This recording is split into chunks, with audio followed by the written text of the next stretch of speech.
बिस्मिल्लाहिर्रहमानिर्रहीम। अस्सलामुअलैकुम नाजरीन, न्यू पाकिस्तान में आपको खुशामदीद कहते हैं और मैं हूँ आपके साथ मदीहा अलमास खान। तो आज मॉर्निंग शो में हम बात करेंगे चैम्पियंस ट्रॉफ़ी 2025 के हवाले से और सबसे पहले आगाज़ करेंगे हम नेशनल स्टेडियम कराची से। कराची का नेशनल स्टेडियम जो कि अपनी एक नई रिवायत कायम करने जा रहा है, जिसका बाकायदा इफ्तिताह हो चुका है और इफ्तिताह के मौके पर कराची के बासियों के लिए फ्री एंट्री रखी गई थी वहाँ पर, और बड़ी तादाद में कराची के शहरी जो हैं वो शिरकत की उन्होंने, और साथ ही साथ बड़े अच्छे इंतजाम किए गए थे। रोशनियों से जगमगाता शहर कराची और इसकी खूबसूरती में मज़ीद इजाफा हुआ जब इस स्टेडियम का इफ्तिताह किया गया। तो नाज़रीन करामी, चैम्पियंस ट्रॉफ़ी रोशनियों से जगमगाता नेशनल स्टेडियम कराची इसमें एक नई शान, एक नया रूप लिए क्रिकेट की दुनिया में एक बार फिर से अपनी पहचान बनाने को तैयार है। चैम्पियंस ट्रॉफ़ी के लिए तैयार करदा जदीद सहूलियात से आरास्ता ये मैदान पाकिस्तान में क्रिकेट के शायकीन के जोशो खरोश की भरपूर अक्कासी करता है। गुज़श्ता रोज़ नेशनल स्टेडियम कराची का शानदार इफ्तिताह किया गया। इफ्तिताही तकरीब में सूबा सिंध के आला शख्सियात ने शिरकत की। वज़ीर आला सिंध मुराद अली शाह ने स्टेडियम का इफ्तिताह किया। उनके हमरा गवर्नर सिंध कामरान टिसूरी भी थे, chairman PCB Mohsin Naqvi, mayor Karachi Murtaza Wahab और वज़ीर खेल सिंध समेत दीगर अहम हुकूमती और क्रिकेट शख्सियात भी इस मौके पर मौजूद थीं। इन तमाम शख्सियात ने इस शानदार मनसूबे की तकमील पर खुशी का इजहार किया और उम्मीद जाहिर की कि ये मैदान मुस्तक़बिल में आलमी क्रिकेट के कई यादगार लम्हात का गवाह बनेगा। नेशनल स्टेडियम कराची को आलमी मयार के मुताबिक तज़ीन व आराइश से गुजारा गया है। खिलाड़ियों और ऑफिशियल्स के लिए जदीद तरीन ड्रेसिंग रूम्स, हॉस्पिटलिटी बॉक्सेस और तेज़ तरीन नशरियाती सहूलियात फ्राहम की गई हैं। 350 LED फ्लड लाइट्स नस्ब की गई हैं ताकि मैचेस के दौरान रोशनी का बेहतरीन मयार बरकरार रह सके। इसके साथ साथ 2 डिजिटल रीप्ले स्क्रीन्स और 5000 से ज़ायद नई कुर्सियाँ भी स्टेडियम में नस्ब की गई हैं, जो शायकीन को मज़ीद आरामदेह और शानदार तजर्बा फ्राहम करेंगी। इफ्तिताही तकरीब में वज़ीर आला सिंध मुराद अली शाह ने खिताब करते हुए कहा कि हुकूमत सिंध कराची में खेलों के फ़रोग़ के लिए हर मुमकिन इक़दाम कर रही है। उन्होंने याद दिलाया कि 2018 में भी सिंध हुकूमत ने नेशनल स्टेडियम के तज़ीन व आराइश में अहम किरदार अदा किया था और अब एक बार फिर से रिकॉर्ड मुद्दत में स्टेडियम की जदीद तामीर मुकम्मल कर ली गई है। उन्होंने चेयरमैन पीसीबी मोहसिन नकवी को इस कामयाबी पर मुबारकबाद पेश की और कहा कि कराची के अवाम क्रिकेट से बेहद मोहब्बत करते हैं और हुकूमत उनके लिए खेल के बेहतरीन मौक़े फ्राहम करती रहेगी। इफ्तिताही तकरीब के दौरान क्रिकेट के शायकीन की बड़ी तादाद नेशनल स्टेडियम कराची में मौजूद थी। जैसे ही वज़ीर आला सिंध ने स्टेडियम का बाकायदा इफ्तिताह किया तो आसमान रंग बिरंगी रोशनियों से जगमगा उठा। शानदार आतिशबाजी के मुजाहिरे ने तकरीब को यादगार बना दिया। इस खूबसूरत मंजर को देखकर हर क्रिकेट शायक की खुशी दीदनी थी। नेशनल स्टेडियम कराची का इफ्तिताह एक ऐसे वक्त में हुआ जब चैम्पियंस ट्रॉफ़ी 2025 के इनेकाद की तैयारियां अपने अरूज पर हैं और पाकिस्तान क्रिकेट के लिए ये एक तारीखी मौका भी है, जहां मुल्क के मैदानों पर एक बार फिर से आलमी क्रिकेट की रौनकें बहाल हो जाएंगी। लाहौर के क़ज़ाफ़ी स्टेडियम की तामीर नौ के बाद कराची में भी जदीद स्टेडियम तकमील ने चैम्पियंस ट्रॉफ़ी के शानदार इनेकाद की राह को हमवार कर दिया। चैम्पियंस ट्रॉफ़ी का बाज़ाब्ता आगाज़ 19 फरवरी को नेशनल स्टेडियम कराची में पाकिस्तान और न्यूजीलैंड के दरमियान पहले मैच से होगा। ये वो लम्हा होगा जब कराची का ये मैदान एक बार फिर से आलमी क्रिकेट के सितारों से सज जाएगा। ताहम चैम्पियंस ट्रॉफ़ी के दौरान पाकिस्तान और भारत के दरमियान तमाम मैचेस दुबई में खेले जाएंगे, क्योंकि भारत ने पाकिस्तान में खेलने से इनकार कर दिया था। इसी वजह से अगर भारत फाइनल में पहुंचता है तो इवेंट का आखिरी मैच पाकिस्तान में नहीं होगा।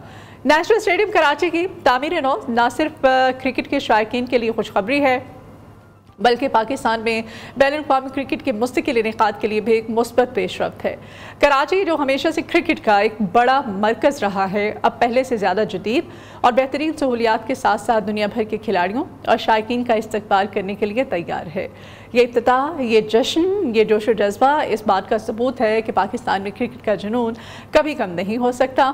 नेशनल स्टेडियम कराची की रोशनियाँ इस हकीकत की गवाह हैं कि पाकिस्तान में खेलों का मुस्तकबिल ताबनाक है और आइंदा आने वाले दिनों में यहाँ मज़ीद यादगार लम्हात जन्म लेंगे। तो नाज़रीन ग्रामी, सैफरी की सीरीज़ के अहम तरीन मैच के बारे में अभी इस वाली सेगमेंट में हम बात करेंगे, जिसमें आज पाकिस्तान और जनूबी अफ्रीका की टीमें कराची के नेशनल स्टेडियम में आमने सामने होंगी। इस मैच की अहमियत इसलिए भी बढ़ चुकी है कि जो टीम ये मुकाबला जीतेगी वो फाइनल में न्यूजीलैंड से टकराएगी। पाकिस्तानी शायकीन के लिए ये मैच न सिर्फ कौमी टीम की कारकर्दगी का इम्तिहान है, बल्कि चैम्पियंस ट्रॉफ़ी से पहले टीम की तैयारियों को जांचने का भी मौका फराहम करेगा। जनूबी अफ्रीका को अपने पहले मैच में न्यूजीलैंड के हाथों 6 विकेटों से शिकस्त का सामना करना पड़ा था। ताहम अब उनके अहम खिलाड़ी टीम को ज्वाइन कर चुके हैं, जिससे मैच के तवाज़ुन में नुमाया तब्दीली आ सकती है। प्रोटीज स्क्वाड में किशु महाराज हैं, हेनरिक क्लासन है और टॉनी डी जूजी जैसे तजुर्बाकार खिलाड़ी भी शामिल हो चुके हैं, जो कि पाकिस्तानी बॉलिंग अटैक के लिए एक बड़ा चैलेंज साबित होंगे। पाकिस्तानी टीम के लिए एक बड़ा धचका फास्ट बॉलर हारिस रऊफ की इंजरी है, जिसके बाइस वो बकिया मैचेस से बाहर हो चुके हैं। अगरचे पीसीबी के मुताबिक इनकी इंजरी ज़्यादा संगीन नोयत की नहीं और वो चैंपियंस ट्रॉफी के लिए दस्तयाब होंगे, लेकिन उनकी अदम मौजूदगी पाकिस्तान के पीस अटैक को मुतासिर कर सकती है। हारिस रऊफ की जगह नौजवान फास्ट बॉलर आकिब जावेद को स्क्वाड में शामिल किया गया है, जो अपनी तेज़ रफ्तार बॉलिंग के बायस टीम के लिए फ़ायदेमंद साबित हो सकते हैं। और अब देखना ये है कि पाकिस्तानी टीम हारिस रऊफ के बगैर किस तरह से बॉलिंग अटैक को संभालती है और क्या बैटिंग लाइनअप एक मजबूत जनूबी अफ्रीकी अटैक के खिलाफ अपनी बरतरी कायम रख पाती है या फिर नहीं। स्पोर्ट्स तज्जियाकार हमारे साथ हैं जी आज हमारे मॉर्निंग शो में अहमद नजीब सत्ती साहब। बहुत शुक्रिया आपके टाइम के लिए अहमद, अपने मॉर्निंग शो में आपको वेलकम करते हैं। सबसे पहले तो आपसे जानना चाहते हैं कि पाकिस्तान के लिए मैच कितना अहम है और अगर टीम फाइनल में पहुंचती है तो न्यूजीलैंड के खिलाफ इसके इम्कानात कैसे देख रहे हैं आप? जिस तरह अभी आपने कुछ देर कबल बताया था कि ये मैच बहुत ही अहम है दोनों टीमों के वसातत से, क्योंकि दोनों टीमें जो है वो एक एक मैच हार चुकी हैं और जीतने वाली टीम जो है वो ज़ाहिर ट्राई नेशन के फाइनल में खेलेगी न्यूजीलैंड के साथ।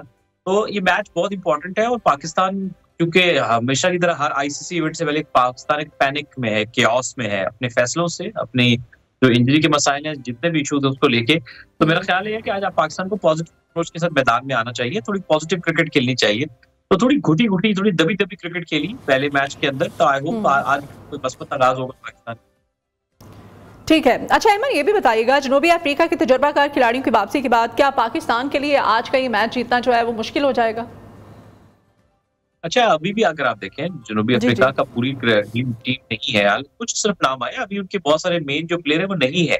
लेकिन देखिए फर्क ये है कि उनके अगर कुछ बड़े नाम अभी भी अगर मिसिंग है तो वो फिर भी बहुत ज्यादा कम्पिटिटिव साइड होती है हमारे मुकाबले में, क्योंकि हमारी जो क्रिकेट है ना वो सब स्टैंडर्ड है। हम जो मॉडर्न डे क्रिकेट है, जो उसके तकाजे हैं, उसकी मुनासबत से हमारी डोमेस्टिक क्रिकेट या हमारे यहाँ जिस तरह से प्लेयर खेलते हैं वो आउटडेटेड है। और जो जनूबी अफ्रीका इवन हो गया, वो लोग उनके यहाँ बड़ी अच्छी पिचेस होती है, उनके प्लेयर अच्छे स्ट्रोक प्लेयर्स होते हैं, तो उनके नए प्लेयर भी उसी पैटर्न वही खेलते हैं, पैटर्न वो नहीं छोड़ते हैं, वो अपनी क्रिकेट खेलेंगे, तेज खेलेंगे, फील्डिंग उनकी बहुत आउटस्टैंडिंग है। सो पाकिस्तान को आज अच्छा खेल के इवन कुछ नामों के ना होने के बावजूद भी बॉलिंग फिर भी चले मैं कहूँ, लेकिन ये कि बैटिंग में और ओवरऑल के फिर नए नाम है, लेकिन पाकिस्तान को बहुत अच्छी क्रिकेट खेल के ही जीत मिलेगी। अच्छा अहमद, ये भी बताइएगा हारिस रऊफ की इंजरी की आपने बात की, आपने कहा कि हमारी जो प्लानिंग है, हमारी जो स्ट्रेटजी है वो तो डेफिनेटली हमें मुश्किलात से दो चार करेगी। अब हारिस रऊफ की गैर मौजूदगी में पाकिस्तान का जो बॉलिंग अटैक है ये कितना कमज़ोर हुआ है? आकिब जावेद क्या उनकी जगह भर पाएंगे? I don't know, Haris Rauf जो है वो बॉलर तो अच्छा है, कंसिस्टेंट नहीं है। हमारे पास वैसे अभी इस वक्त चूंकि हारिस की इसलिए जरूरत है क्योंकि हारिस टीम के साथ कैरी हो रहा है और पेस अच्छी है हारिस रऊफ की। इवन पहले मैच में अच्छा स्पेल कर रहा था, तो जब उसको वो साइड ट्रेन हुआ तो मुझे ये लग रहा है कि पाकिस्तान क्रिकेट बोर्ड ने एक एहतियाती तदाबीर लेते हुए उनको नहीं खिला रहे, ताकि वो हम उसको 19 तक आराम से फिट कर लेंगे। तो उनकी अभी तक की इतलात के मुताबिक उनकी इंजरी जो है वो संजीदा नौयत की नहीं है, तो वो यही उम्मीद है कि वो चैंपियंस ट्रॉफी के लिए दस्तयाब होगा। अब तक की इतलात के मुताबिक आकिब जावेद इस वक्त पाकिस्तान में सबसे तेज बॉलर, रिसेंटली 2-3 टूर्नामेंट्स में पाकिस्तान में उन्होंने काफी तेज बॉलिंग की है, कंसिस्टेंटली तेज बॉलिंग कर रहे हैं। तो ऐसा बॉलर कभी कभी एक्सपेक्टर भी हो जाता है, महंगे भी हो सकते हैं, लेकिन कहीं ना कहीं आपको रिस्क लेना भी पड़ता है। तो मेरा ये ख्याल है कि अगर आज पाकिस्तान जीत जाता है तो इसमें कोई मजायका नहीं है कि आप आकिब जावेद को एक मैच जरूर देते हैं। आप तो प्लेइंग 11 तो अनाउंस हो गया इस मैच की, इसमें तो नहीं है, क्योंकि आपको चैंपियंस ट्रॉफी से पहले एक और बॉलर की ऑप्शन मिल जाएगी। यू नेवर नो कौन सा प्लेयर बीच में इंजर्ड हो जाए, आउट ऑफ फॉर्म हो जाए। तो मेरा ख्याल ये कि फाइनल में लाजमी एक मैच का मौका नहीं। देखिए ट्राई सीरीज आप जीते हारे, वो मकसद जीत हार नहीं है। ट्राई सीरीज का सबसे बड़ा मकसद है कि आपकी तैयारी बेहतरीन हो चैंपियंस ट्रॉफी से पहले। तो क्या तब्दीलियां क्या आप समझते हैं कि की जानी चाहिए जनूबी अफ्रीका के खिलाफ जो पाकिस्तान को अपनी हिकमत अमली में? हिकमत अमली में देखिए सबसे पहली बात यह है कि हमारे यहाँ जो हमारे प्लेयर हैं बीच में डोमेस्टिक क्रिकेट नहीं खेलते, आउट ऑफ टच हो जाते हैं। अब देखिए शाहीन अफरीदी की अगर मैं बात करता हूँ तो ये फेजेस के बॉलर है। शाहीन है वो और साउथ अफ्रीका में उसने अच्छी बॉलिंग की, ऑस्ट्रेलिया में अच्छी बॉलिंग की, लेकिन ओवरऑल उसके करियर में ना हमने देखा डेथ बॉलिंग में वो थोड़ा महंगा रहता है। यानी कम मरतबा ऐसा हुआ कि शाहीन ने अच्छी बॉलिंग की और ज्यादा मरतबा अच्छी साइड आई तो उसको रन पड़े। यानी थोड़े से अक्लमंद, मतलब थोड़ी सी ना, ये नहीं लगता कि अगर एक बैट्समैन ने उनको मारना शुरू कर दिया तो उनके पास ऑप्शंस कम है, यानी वो सिर्फ कटर करेंगे और फुल बॉल करने की कोशिश करेंगे तो शॉर्ट ऑफ ऑप्शंस हो जाते हैं, जिसमें से अक्सर महंगे रह जाते हैं। तो हमें डेथ बॉलिंग चाहिए, अपने बॉलर्स को डेथ बॉलिंग इंप्रूव करनी चाहिए। जैसे शाहीन है तो उनको डेथ बॉलिंग पे काम और भी करना चाहिए कि यार कैसे इंप्रूव होगी। और बीच में जो गैप आ गया ना, तो एक फर्स्ट क्लास मैच खेल लेते अगर अभी टाइम था उनके पास, ताकि वो टच में रहे। अब लास्ट सीरीज खेली, बीच में कोई कंपेटिटिव क्रिकेट नहीं खेली तो मतलब प्लेयर आउट ऑफ थोड़ा टच भी हो जाता है। तो आज ये है कि बैटिंग में भी थोड़ी पॉजिटिव चीजें हैं, जैसे मैं लास्ट मैच में देख रहा था कि टोटल थोड़ा बड़ा था तो सब प्लेयर टुक टुक कर रहे थे, फखर जमान मार रहा था। ये आउटडेटेड स्ट्रेटजी हो गया कि एक मारेगा एक रोकेगा। नहीं, दुनिया वैसे नहीं खेलती। अगर एक अल्ट्रा एग्रेसिव खेल रहा है जैसे फखर जमान खेल रहे हैं, तो दूसरे को भी उसका प्रॉपर साथ देना है, यानी कम से कम रना बॉल के करीब तो खेलने की कोशिश करे। अब वो आप डबल प्रेशर बना रहे हैं एक प्लेयर के ऊपर कि जी आप टुक टुक कर रहे हैं और वो प्रेशर पहले ही रन रेट ज्यादा है और उसके ऊपर डबल प्रेशर, उसको डबल रिस्क लेना है, उसकी डबल विकेट गिरने के चांस बन जाएंगे। तो मेरा ख्याल है थोड़ी हमें अपनी जो अप्रोच है वो मॉडर्न डे क्रिकेट के हिसाब से बनानी चाहिए। अभी हमारी जो बैटिंग में इवन अभी भी अप्रोच है ना बहुत से प्लेयर्स की, वो बड़ी मतलब अहमद आप कहना चाह रहे हैं कि ये जो सैफ अली की सीरीज है चैंपियंस ट्रॉफी के तनाजुर में, इसमें पाकिस्तान ये जो बड़े इवेंट के लिए मुकम्मल तौर पर पाकिस्तानी क्रिकेट टीम जो है वो तैयार नहीं है? देखा, हम कभी भी तैयार नहीं होते। हमारा ये तरीका, आप कोई भी टूर्नामेंट आईसीसी का उठा के देख लें, हार्डली कभी को हमारी बड़ी बेहतरीन तैयारी के साथ हम गए होंगे कि हम बिल्कुल हमारी हर चीज परफेक्ट है। देखिए, आपके पास स्पिन बॉलिंग ऑलराउंडर प्रॉपर नहीं है। खुशदिल शाह को अगर कोई ऑलराउंडर समझ रहे, with due respect, Khushdil is a good player, वो बैटिंग पे भी ना तो पूरे बैट्समैन है, मतलब कि इंटरनेशनल कैलिबर के हिसाब से, मेरी राय के साथ, might be I am wrong, ना वो पूरे बॉलर है। बॉलर तो वो पार्ट टाइमर है, वो टी20 में बॉलिंग करते हैं, वहां से बचते हैं। यहाँ पे वो टी20 वाली बॉलिंग वनडे में कर रहे थे कि वो पीछे पीछे थे, पीछे पीछे बॉल कर रहे थे, ड्रैग कर रहे थे, तो बैट्समैन को आराम से सिंगल ले रहा था। वनडे में तो बैट्समैन टाइम लेके खेलता है। तो वो बैलेंस जो खुशदिल, मतलब जो आप ये सोच रहे थे खुशदिल नहीं देंगे, अब मैंने 12 कहा कि अरफात मिनास एक लड़का अभी ऐसा है, ठीक है, पाकिस्तान से नहीं खेला तो वो कैओस की सिचुएशन है, तो वो आपको बैलेंस दे सकते हैं कि पूरा बॉलर है लेफ्ट आर्म स्पिनर और वो बैटिंग भी खुशदिल से बेहतर ही कर लेगा। तो ये, और फिर फास्ट बॉलिंग में आपको इंप्रूवमेंट की जरूरत है। जैसे भी आकिफ है, उसको तो पहले ही होना चाहिए था, आपको एक्स फैक्टर बॉलर है, इसके बगैर आपको फिर आपने आखिरी मोमेंट पे डिसीजन ले रहे हैं कि बाबर आप ओपन करो, फलाने को उस पर बुला लो, तो ये आखिरी मोमेंट में पकड़ दकड़ जो होती है ना, इससे टीम में कैओस आता है। टीम में वही कामयाब होती है प्लान 6 महीने साल पहले होता है कि भाई ये हमारा ओपनर है, ये हमारे प्लेयर है, अगर एक दो प्लेयर की फॉर्म ऊपर नीचे होगी तो उस पर बात हो सकती है। आखिरी मोमेंट पे जो आप पकड़ दकड़ करते हैं, इसको निकाल दिया, जो टीम में थे वो बाहर हो गए, जो नहीं थे वो आ गए, इस तरह से जो है ना वो बड़े मसाइल आ जाते हैं। अच्छा एमर, बॉलिंग की तो आपने बड़ी खुलकर बात की है, लेकिन क्या आप समझते हैं कि पाकिस्तान की बैटिंग लाइन जो है इतनी अब मुस्तहकम हो चुकी है कि जनूबी अफ्रीकी बॉलिंग अटैक के सामने हम कोई बड़ा स्कोर कर सकेंगे? देखिए, इसके लिए आपको सेल्फलेस होना पड़ेगा। मैं आपको एक बात कहूँ, मैं किसी एक खिलाड़ी की नाम नहीं लूंगा, हमारी टीम में एक सेल्फिश होने का रुझान पिछले काफी सालों से बहुत ज्यादा हो गया है। यानी कुछ मैं खिलाड़ियों को ऐसा देखता हूँ कि जैसे वो लगता है अपने गोल्स के लिए, अपनी जगह के लिए खेलने को से ऊपर नहीं जाता कि यार ये ना मैं आउट हो जाऊं, बाहर ना हो जाऊं। तो वो जो माहौल है ना वो सेल्फलेस नहीं है, टीम के लिए नहीं है, अपने लिए है कि यार बस रन हो जाए ताकि स्कोर कार्ड में लगे कि रन है। इस तरह से बात बनेगी नहीं। और बैटिंग ऑर्डर गलत है। अब आप किसी से भी पूछ लें जो आपकी डोमेस्टिक क्रिकेट फॉलो करता है, आपके पास स्पिन के बेस्ट प्लेयर कौन है?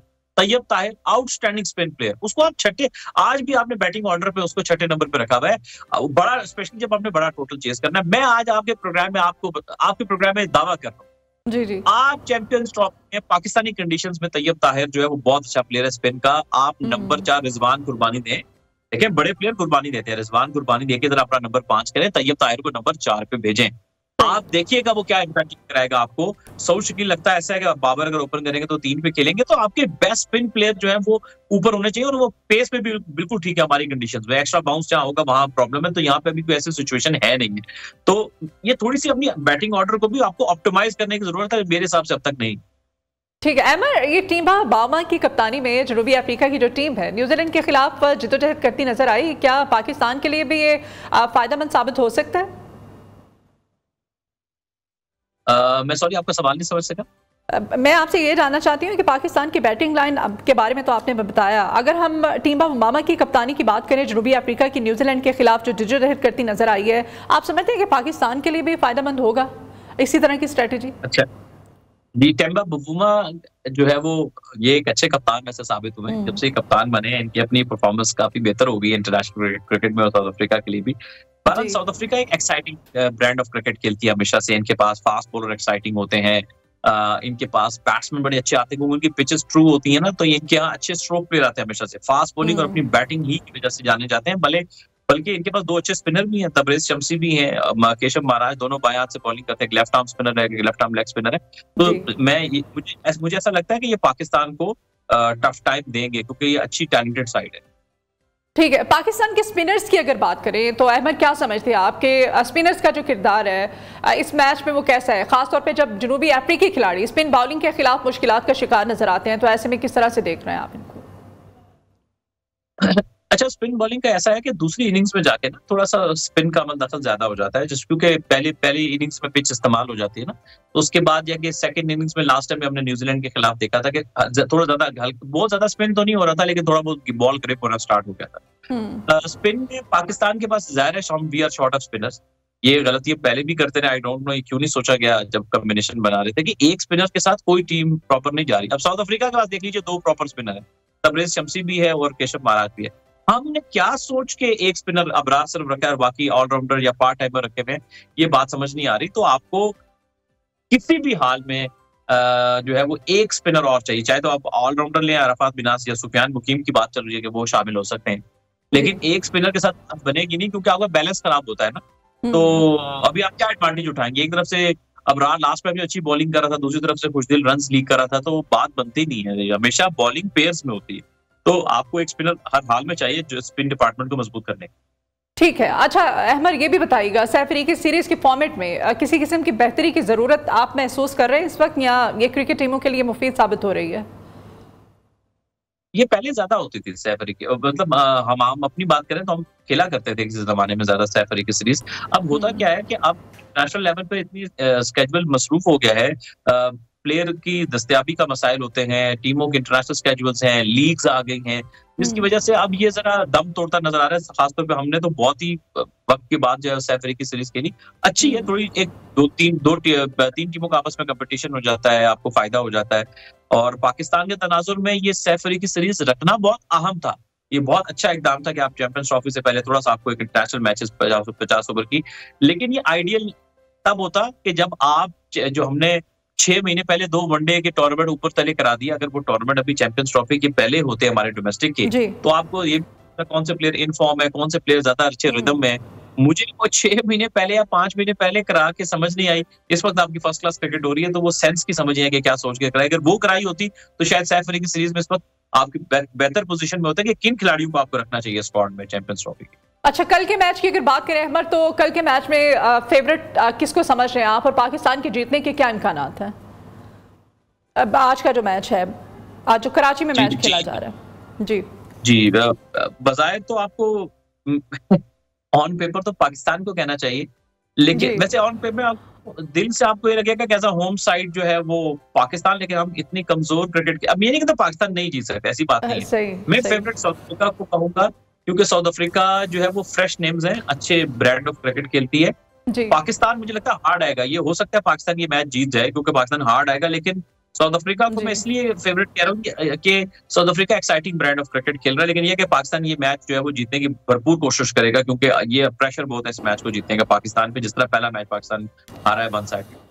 ठीक है जी। अहमद नजीब सत्ती सीनियर स्पोर्ट्स तजज़ियाकार हमारे साथ है, बहुत शुक्रिया अहमद आपके वक्त के लिए। और हम बात कर रहे थे जी कल का आज जो मैच खेला जा रहा है कराची स्टेडियम के अंदर, आज के इस मैच में पाकिस्तानी क्रिकेट टीम की क्या स्ट्रेटजी होनी चाहिए और किस तरह से हम ये मैच जो है होम ग्राउंड का फ़ायदा उठाते हुए मैच जीत सकते हैं। ताहम इस वक्त शायकीन क्रिकेट जो है वो खासे पुरजोश हैं सैफ अली इन मैचेस को लेकर के, और आज का मैच इंतहाई अहम करार दिया जा रहा है जो कि कराची के नेशनल स्टेडियम में खेला जा रहा है। अभी एक ब्रेक लेते हैं, ब्रेक के बाद अपने अगले सेगमेंट के साथ हाजिर होंगे, आप हमारे साथ ही रहिए।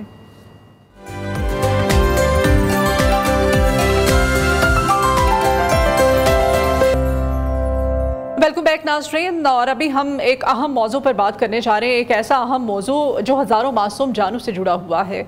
बच्चों में पैदाइशी दिल की बीमारी कंजेनिटल हार्ट डिजीज़। पाकिस्तान में हर साल हज़ारों बच्चे दिल के मुख्तलिफ पेचीदा अमराज के साथ पैदा होते हैं और बर वक्त इलाज न होने की वजह से कई नन्ही जानें हमसे बिछड़ जाती हैं। हमारे आज के मुअज़्ज़ज़ मेहमान फरहान अहमद साहब हैं, जो पाकिस्तान चिल्ड्रन हार्ट फाउंडेशन के बानी हैं। एक ऐसे बाप भी हैं जिनकी अपनी बेटी भी इसी मर्ज़ की वजह से इंतकाल कर गई थी, लेकिन इन्होंने अपने ज़ाती दुख को दूसरों के लिए रोशनी बना दिया और एक ऐसा इदारा कायम किया जो आज सैकड़ों बच्चों की ज़िंदगियाँ बचा रहा है। पाकिस्तान चिल्ड्रन हार्ट फाउंडेशन का मिशन क्या है? ये किस तरह से इन बच्चों का इलाज करवा रही है जो महंगे इलाज के मुतहम्मिल नहीं हो सकते? क्या पाकिस्तान में बच्चों की ओपन हार्ट सर्जरी के लिए मज़ीद हॉस्पिटल्स बनने चाहिए? और इस ख्वाब को हकीकत बनाने के लिए हमें क्या करने की ज़रूरत है? ये सब सवालात आज हम फरहान अहमद साहब से करेंगे, जो हमें ना सिर्फ इस फाउंडेशन की कहानी सुनाएंगे बल्कि पाकिस्तान में CHD के हवाले से अहम मालूमात भी फ्राहम करेंगे। फरहान अहमद साहब हमारे साथ मॉर्निंग शो में हमारे स्टूडियोज़ में मौजूद हैं। बहुत शुक्रिया फरहान साहब, आपके वक्त के लिए आप आए। फरहान साहब बताइएगा, ये जो पाकिस्तान चिल्ड्रन हार्ट फाउंडेशन है, इसकी बुनियाद आपने किस तरह से रखी? जी बिस्मिल्लाहिर्रहमानिर्रहीम, बहुत बहुत शुक्रिया। 2010 में जी मेरी सबसे छोटी बेटी आयशा, वो पैदाइशी कंजेनिटल हार्ट डिजीज़ था उसका, 3 माह की थी तो हमें पता चला। फिर तकरीबन अल्लाह ने उसकी ज़िंदगी थी 2 साल 10 माह 3 दिन, तो वो जो टाइम था वो हमारा ज़्यादातर हॉस्पिटल में गुजरता था। तो अल्हम्दुलिल्लाह उसकी पहली सर्जरी हो गई थी, सेकंड सर्जरी में unfortunately she couldn't make it. तो वो जो टाइम था 2010 से 2012 का, उसमें कुछ ऐसी चीज़ें हमारे सामने पता चली जो पहले मालूम नहीं थी। एक तो डिज़ीज़ बर्डन बहुत ज़्यादा है, और स्पेशली जैसे मेरी बेटी आयशा को मसला था कि उसका एक राइट चैम्बर पूरा कम्प्लीटली डेवलप नहीं था पैदाइशी। ऐसे बच्चों की सर्जरी पाकिस्तान में जिस तरह की होनी चाहिए वैसी अवेलेबल नहीं है, आज भी बहुत ज़्यादा फुकदान है। तो हमने जी 2011 में आयशा की ज़िंदगी में ही पाकिस्तान चिल्ड्रन हार्ट फाउंडेशन का आगाज़ रखा, और हमारा मेन फोकस ये है कि ऐसे बच्चे जो पैदाइशी दिल का मर्ज़ लेकर पैदा हो रहे हैं, उनकी क्वालिटी ऑफ लाइफ को हम कैसे बेहतर कर सकते हैं। अच्छा, ये पैदाइशी तौर पर जो दिल के अमराज होते हैं बच्चों की, इनमें पाकिस्तान में क्या इस वक्त रेशो क्या है? जी दुनिया में 1 आउट ऑफ 100 का इंसिडेंट है, यानी कहीं कोई दुनिया में कोई 100 बच्चे पैदा होंगे तो उनमें से एक बच्चे को पैदाइशी दिल का कोई ना कोई आर्जा होगा। पाकिस्तान में ये शरह थोड़ी ज़्यादा है, लेकिन चूंकि हमारे पास उसके एग्जैक्ट नंबर नहीं है, अगर हम यही 1 आउट ऑफ 100 का ही नंबर निकालें तो हम सालाना तकरीबन 60,000 बच्चे हैं जो पाकिस्तान में ये मर्ज़ लेकर पैदा हो रहे हैं, और उनमें से 1/3 को पहले साल यानी पैदाइश के फर्स्ट ईयर में किसी न किसी तरह की ट्रीटमेंट, इंटरवेंशन या सर्जरी की ज़रूरत है। लेकिन कम किस्मती है कि हमारे पूरे मुल्क की कैपेसिटी वर्सेस जो इस वक्त बैकलॉग है या जो वेटिंग लिस्ट है, उसमें बहुत ज़्यादा फुकदान है। अच्छा फरहान साहब, ज़्यादातर केसेस जो होते हैं हम भी सुनते हैं कि कोई बच्चा अगर पैदा होता है तो उसके दिल में होल होता है, दिल में सुराख होता है, और किस किस्म की बीमारियां होती हैं जो आप बता रहे हैं कि पैदाइशी तौर पर दिल के अमराज होते हैं। अवेयरनेस के लिए मैं चाहती हूँ कि पेरेंट्स जो हैं। नहीं, बड़ा अच्छा पॉइंट आपने रेज़ किया। ये तकरीबन कोई 35 से 40 टाइप की डिफरेंट बीमारियाँ होती हैं, जिसमें से मोस्ट कॉमन है दिल में सुराख है।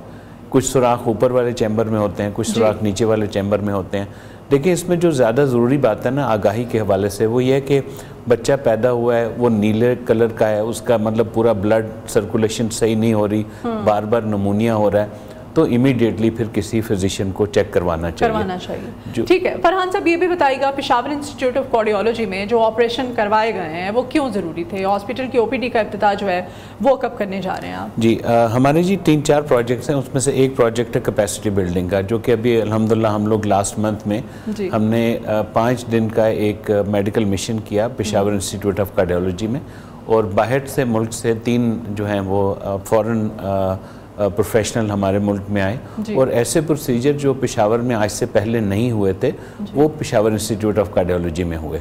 अल्हम्दुलिल्लाह 5 दिन में 70 बच्चे ट्रीट हुए, और उन पर 5 डेज़ में, और 75 प्रोसीजर हुए, और उसमें से 5 ऐसे कॉम्प्लेक्स प्रोसीजर थे जो आज से पहले पेशावर में नहीं हुए थे। तो ये कैपेसिटी बिल्डिंग हमारा एक रेगुलर इनिशिएटिव है। वो हम क्यों करते हैं? क्योंकि जो बाहर के लोगों की एक्सपर्टीज़ हैं, जो हमारे मुल्क की एक्सपर्टीज़ हैं, उसको आपस में अलाइन कर दिया जाए, ताकि अब ऐसे केसेस पाकिस्तान में उन लोगों के आए बगैर भी हो सकते हैं। क्योंकि जैसे मैंने अर्ज़ किया कि पहले डिजीज़ बर्डन बहुत ज़्यादा है, तो जब तक हम हर शहर में कैपेसिटी बिल्ड नहीं करेंगे, बड़े बड़े शहरों तक लोगों की रसाई मुश्किल होती रहेगी। तो एक ये इनिशिएटिव है हमारा जी।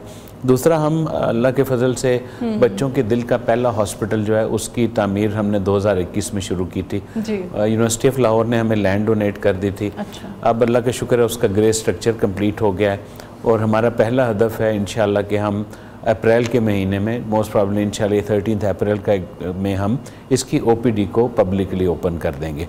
ओपीडी का ये है कि जो बच्चे डायग्नोस होना, जिनका ट्रीटमेंट होना, उसके बाद उनका फॉलोअप होना, तो आउट पेशेंट का जो मेन फोकस है कि अगर किसी बच्चे के दिल में सुराख है तो वो हमारे पास आए और फ्री ऑफ कॉस्ट उसकी ओपीडी हो, फिर उसको जिस जिस सेंटर में रेफ़र किया जाए ताकि उसकी ट्रीटमेंट पॉसिबल हो। ठीक है, पर किन मुश्किलात का आपको सामना करना पड़ा अब तक? ज़ाहिर है ये फाउंडेशन चलाना और इसके लिए डोनेशन इकट्ठा करना, आपने बताया कि 5 दिन के अंदर 70 बच्चों का आपने ट्रीटमेंट किया और बाहर से भी माहिर डॉक्टर्स जो हैं वो आते हैं पाकिस्तान, आके बच्चों के ऑपरेशन करते हैं, सर्जरीज होती हैं। किन किन मुश्किलात को फेस करते हैं? देखिए, मेरा ख्याल है मुश्किल तो हर काम में पेश आती है, लेकिन अगर डिटर्मिनेशन हो, टीम आपकी अच्छी हो, आपके कॉज के साथ लोग अच्छे अलाइंड हो, तो मुश्किल भी आसान में कन्वर्ट हो जाती है। अब जिस तरह ये जो हमारा मिशन था उसमें हमने एक फाउंडेशन है ह्यूमैनिटी जो कि कनाडा बेस है, तो सारी बच्चों की जो डिवाइसेस की फंडिंग थी वो उन्होंने अरेंज की। हमारा रोल ये रहा कि हमने लोकल हॉस्पिटल के साथ कोऑर्डिनेशन की, पेशेंट का डिज़र्विंग है, नॉन डिज़र्विंग है, उनकी लिस्ट बनाई।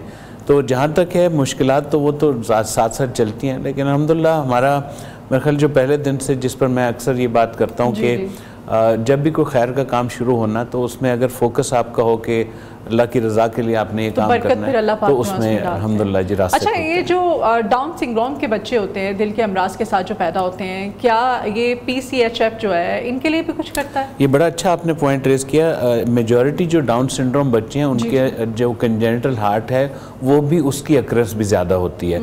तो बिल्कुल जी, हमारा एक पूरा सेक्शन मौजूद है। एनी डाउन सिंड्रोम बच्चा जिसको पैदाइशी दिल का मसला हो तो वो हमसे रब्ता करें और वो डिजर्विंग है तो इंशाल्लाह हम उसका इलाज फ्री ऑफ कॉस्ट करवाएंगे। ठीक है।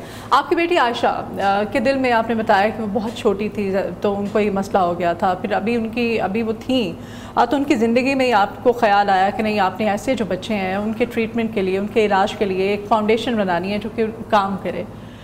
बताइएगा, फिर आपने जब बुनियाद रखी तो सबसे पहले जो है डोनेशन आपको ज़ाहिर याद होगा, कौन कौन से ऐसे लोग थे जो आगे बढ़े और आपकी उन्होंने मदद की? जी, इसमें जी सबसे पहले तो मैं अपनी फैमिली और अपने फ्रेंड्स और जो डॉक्टर्स, जो फिजिशियन आयशा के इन्वॉल्व थे, उन सब का शुक्रिया अदा करना चाहता हूँ और उन सब की जो काविशें हैं उनको यहाँ रिकगनाइज़ करवाना चाहता हूँ, क्योंकि एक है आइडिया और एक है आइडिया की एग्जीक्यूशन। तो अक्सर लोग शुरू में कहते थे फरहान भाई आप जज्बाती हैं, बच्ची आपकी बीमार है, बच्ची चली गई है तो आप आप कोशिश कर रहे हैं लेकिन हमें लगता नहीं है कि आप कर पाएंगे। तो जो पहली दफ़ा एक डोनर ने मुझे 10,000 रुपये दिए थे और पंजाबी में कहा था कि मैनू नहीं लगता तू कर सकना है, तो लेकिन फिर भी जो जज्बात ने तेरे असी तेनों दे देने हैं। तो आज अल्लाह का फजल है अल्हम्दुलिल्लाह, हम सब की कोशिश है कि एक ऐसा इदारा बन जाए जहाँ पर बच्चों की क्वालिटी ट्रीटमेंट पॉसिबल हो। तो उसमें यूनिवर्सिटी ऑफ लाहौर का बहुत बड़ा रोल है, फिजिशियन जिन्होंने हमें सपोर्ट किया, जो हमारे डोनर हैं स्पेशली US में, UK में, पाकिस्तान में, जिन्होंने इस कॉज को अपना कॉज समझा और अल्हम्दुलिल्लाह आज हमारा हॉस्पिटल बिल्डिंग खड़ी हो चुकी है और उसमें OPD शुरू हो जाएगी इंशाल्लाह अप्रैल में। अच्छा फरहान साहब, ये भी बताइए, एक बच्चे की जो ओपन हार्ट सर्जरी होती है तो इसमें कितना खर्चा आता है लमसम? जी, ऑन एन एवरेज ये ओपन हार्ट सर्जरी कॉस्ट करती है आज के दौर में कोई 8 लाख से लेकर 9 लाख के दरमियान। तो अब आप खुद देखें कि एक वाइट कॉलर भी साहब हों, अगर साहब हैसियत भी हों, तो उनको अचानक ऐसे 8-9 लाख रुपया इकट्ठा करना बहुत मुश्किल हो जाएगा। तो हमारा ये है कि हम फाइनेंशियल असेसमेंट करते हैं फैमिली की कि फैमिली के पास ज़कात डिज़र्विंग है या नहीं है, और फिर हमारे ऐसे फंड्स होते हैं जिससे हम बच्चों की हार्ट की ट्रीटमेंट करवाते हैं। हमारे मुख्तलिफ हॉस्पिटल के साथ अलाइनमेंट है, डिस्काउंटेड पैकेजेस हैं। हम पेशेंट और उनकी फैमिलीज़ को पैसे नहीं देते लेकिन उनकी हार्ट ट्रीटमेंट को स्पॉन्सर करते हैं। जी ठीक है जी। अब और हम चाहते हैं कि मज़ीद भी आप इस काम में आपके बरकत आए और जो लोग इस वक्त देख रहे हैं वो बढ़ चढ़ के इनके मतलब इसमें आप डोनेशन अपनी दे सकते हैं, डोनेट कर सकते हैं ताकि ये जो फाउंडेशन है मज़ीद इस तरह के बच्चों का ट्रीटमेंट कर सके। फरहान साहब, ये जो CHD की जल्द तशख़ीस है ये कितनी ज़रूरी है, और अगर इसमें तशख़ीस में देर हो जाती है तो फिर डॉक्टर्स क्या कहते हैं कि किस कदर ये हार्मफुल हो सकता है उस बच्चे के लिए? जी, बहुत अच्छा पॉइंट आपने रेज़ किया। देखें, हर बीमारी अगर टाइम पर डायग्नोस हो जाए ना, ऐसे ही कंजेनिटल हार्ट डिजीज़ भी अगर वक्त पर डायग्नोस हो जाए तो उसका इमीडिएट ट्रीटमेंट प्लान किया जा सकता है। बच्चा जो है ना माँ के पेट में ही डायग्नोस हो सकता है कि बच्चे को पैदाइशी हार्ट का मसला है। हमारे बस ये है कि अनफॉर्चुनेटली जो निज़ाम ऐसा है कि लोड इतना ज़्यादा होता है कि डायग्नोसिस डिले हो जाता है। तो आपका जो दूसरा सवाल है कि जो डायग्नोसिस डिले हो जाए तो फिर ऐसी मल्टीपल कॉम्प्लिकेशंस हो जाती हैं, यानी वो मिसाल के तौर पर पहले सिर्फ दिल में सुराख था, तो अगर लेट होता रहेगा तो दिल के सुराख के साथ मल्टीपल कॉम्प्लिकेशंस और बढ़ती जाएंगी। हमारे पास ऐसे बहुत ज़्यादा टेट्रोलॉजी ऑफ फेलो के केसेस हैं बेचारे। आप बच्चे को देखेंगे वो 12 साल की उम्र होगी लेकिन वो बच्चा लगेगा 6 साल का, उसकी ये जगह बिल्कुल ब्राउन हुई होगी, उसके नाखून अंदर हुए होंगे, उसकी कम्प्लेक्शन बहुत डार्क होगी। अगर यही बच्चा पैदाइश के फ़ौरन बाद डायग्नोस हो जाता तो वो बेचारा 12 साल स्ट्रगल ना करता, उसकी इमीडिएट ट्रीटमेंट होती और वो ठीक हो जाता। तो इंतहाई ज़रूरी है कि अगर जैसे मैंने पहले अर्ज़ किया कि बच्चे को बार बार नमूनिया हो रहा है, सांस लेने में दुश्वारी हो रही है, उसका रंग नीला पड़ रहा है, उसको बार बार डॉक्टर के पास जाना पड़ रहा है, तो ये फौरी तौर पर कोशिश करें कि पेडियाट्रिशियन के पास जाएं और उनसे कहें कि जी इसके हार्ट की साउंड को आप सुन लें, कि आपको लग रहा है खुदा ना खास्ता इसका हार्ट का कोई मसला है, तो फिर करीबी कार्डियोलॉजिस्ट के पास, जो बच्चों का कार्डियोलॉजिस्ट है उसके पास रहे। फिर अगला जी फरहान साहब ये भी बताइएगा, ये जो पाकिस्तान चिल्ड्रन हार्ट फाउंडेशन है आपकी, ज़कात व अतियात जो है वो भी दिए जा सकते हैं इसमें, और अगर देना हो तो तरीक़ा कार भी प्लीज़ मैं चाहती हूँ कि आप बताइएगा जो नाज़रीन देख रहे हैं। जी हमारी जी बिल्कुल एक शरिया बोर्ड है पूरा, जो हमारे फाइनेंशियल्स को जैसे बिजनेस के लोग देखते हैं, फाइनेंस के लोग देखते हैं, इस तरह उनका भी एक पूरी इन्वॉल्वमेंट होती है। तो हमारे ज़कात के फंड्स अलग हैं जो पेशेंट ट्रीटमेंट पर लगते हैं।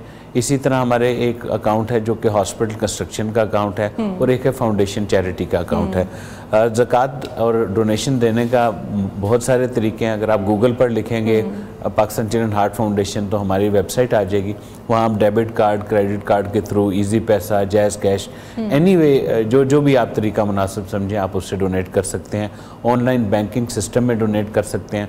अगर आप चाहें हमारा कॉल सेंटर वहाँ कॉल करें तो पूरे मुल्क से हमारे लोग आपसे राब्ता करके और पैसे कलेक्ट करके और आपके बिहाफ पर बैंक में जमा करा सकते हैं। अच्छा, जो बच्चे इस वक्त जिनके पेरेंट्स आपको देख रहे हैं, आपको सुन रहे हैं, जो दूर दराज इलाकों से जिनका ताल्लुक है, वो किस तरह से आपको अप्रोच कर सकते हैं, आपको रीच आउट कर सकते हैं? जी अगर खुदा ना खास्ता कोई ऐसा बच्चा है जिसके दिल में सुराख है और पाकिस्तान में कहीं भी वो है, तो हम पहली रिक्वेस्ट करते हैं कि करीबी कार्डियोलॉजिस्ट से रब्ता कर लें आप। और जो करीबी बच्चों के कार्डियोलॉजिस्ट हैं उनको already Pakistan children heart foundation के बारे में आगाही होती है। दूसरा तरीका ये है कि आप हमारी ऑनलाइन एक वेबसाइट पर चले जाएं, या हमारा एक कॉलिंग नंबर है, उस कॉलिंग नंबर पर हमसे रब्ता कर लें, फिर हमारा नुमाइंदा इंशाल्लाह उसको गाइड कर देगा। बहुत शुक्रिया जी। फरहान अहमद साहब, CEO Pakistan children heart foundation, हमारे साथ आज स्टूडियोज़ में मौजूद थे। नाज़रीन, पाकिस्तान चिल्ड्रन हार्ट फाउंडेशन सिर्फ एक तंजीम नहीं बल्कि उम्मीद की एक किरण है जो सैकड़ों मासूम बच्चों को नई ज़िंदगी दे रही है। अभी एक ब्रेक लेते हैं, ब्रेक के बाद दोबारा हाजिर होंगे, आप हमारे साथ ही रहिए।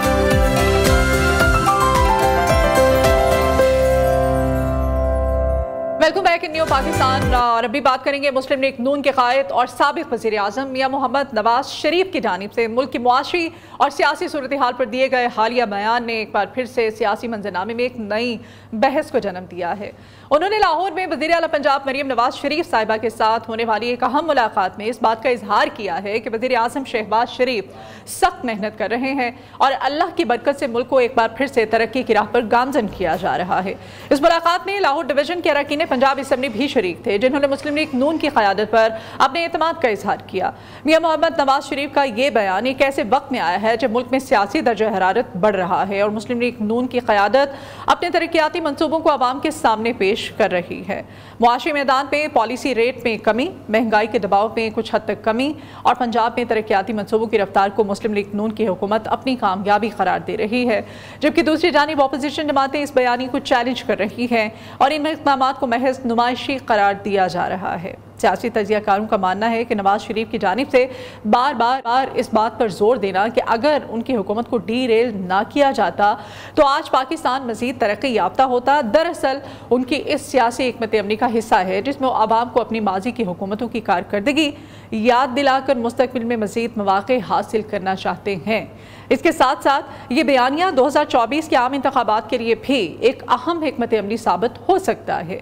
पंजाब में मरीम नवाज की क़यादत में होने वाले तरक्की तरक्याती मनसूबे जिनमें ई ट्रेंडिंग सिस्टम, किसान कार्ड, ज़रूरी मशीनरी है, स्कॉलरशिप प्रोग्राम्स हैं, सेहत और इंफ्रास्ट्रक्चर के मनसूबे शामिल हैं, मुस्लिम लीग नून के हामियों के लिए एक उम्मीद का पैगाम दे रहे हैं। इजलास में शरीक अरकान असम्बली ने भी इस बात पर जोर दिया कि मुस्लिम लीग नून की हुकूमत हमेशा तरक्की, रोशनी और खुशहाली लेकर आई है। सीनियर तजज़ियाकार आमिर इलियास राना साहब आज के मॉर्निंग शो में हमारे साथ मौजूद हैं। बहुत शुक्रिया राना साहब आपके वक्त के लिए। राना साहब, मियां मोहम्मद नवाज शरीफ साहब का ये जो बयान है, इसको मौजूदा जो सियासी सूरत हाल है, इस तनाजुर में किस तरह से देखना है, आप क्या कमेंट करेंगे?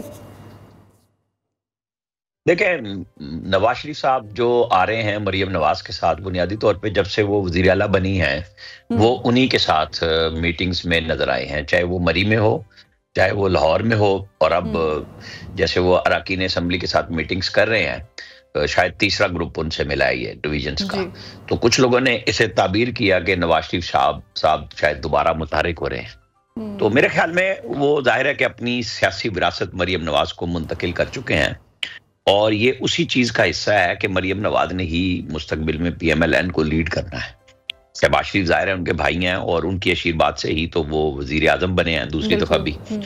और अब वो जो चल रहा है बयानिया, मतलब यहाँ तक तो अगर हम फैक्ट्स पे जाएं तो इसमें तो कोई शक नहीं है कि अगर चारों वज़राए आला की कारकर्दगी का कहीं से भी कोई मुवाजना हो तो मरियम नवाज बहुत आगे है। बिल्कुल। लेकिन इशू क्या है पाकिस्तान में? इशू ये है कि इस वक्त हमारी जो नौजवान नस्ल है उनके जहन में बाकायदा तौर पे एक पूरा बयानिया डाला गया कई साल की मेहनत के बाद कि ये चोर हैं, इन्होंने ये कर लिया। इनकी तमाम पॉजिटिविटी, जो चाहे मोटरवे से शुरू हो, ग्रीन चैनल पाकिस्तान में शुरू करना हो, पहली मैं 90 की गवर्नमेंट की बात कर रहा हूँ, और पाकिस्तान जो आज खड़ा है जी, उसमें तो कोई बात ही नहीं है कि नवाज शरीफ ने, शहबाज शरीफ ने और अब मरियम नवाज, जिन्होंने पहले एक गैर मकबूल फैसला किया गंदम की खरीदारी पे जिससे किसान बहुत परेशान हुआ, और अभी उसके कुछ रिपरकशंस आएंगे भी सही, लेकिन वो बेपनाह काम कर रही है, किसान कार्ड वगैरह सब कुछ। लेकिन इशू है बयानिया। इस कौम को एक ऐसे चूरन पे लगा दिया गया है, नौजवान नस्ल को। पहले अमेरिका की गुलामी से निजात दिलाने की बात की गई, अब अमेरिका से हेल्प की बात की गई कि जो कहा जाए वो मान लिया जाए।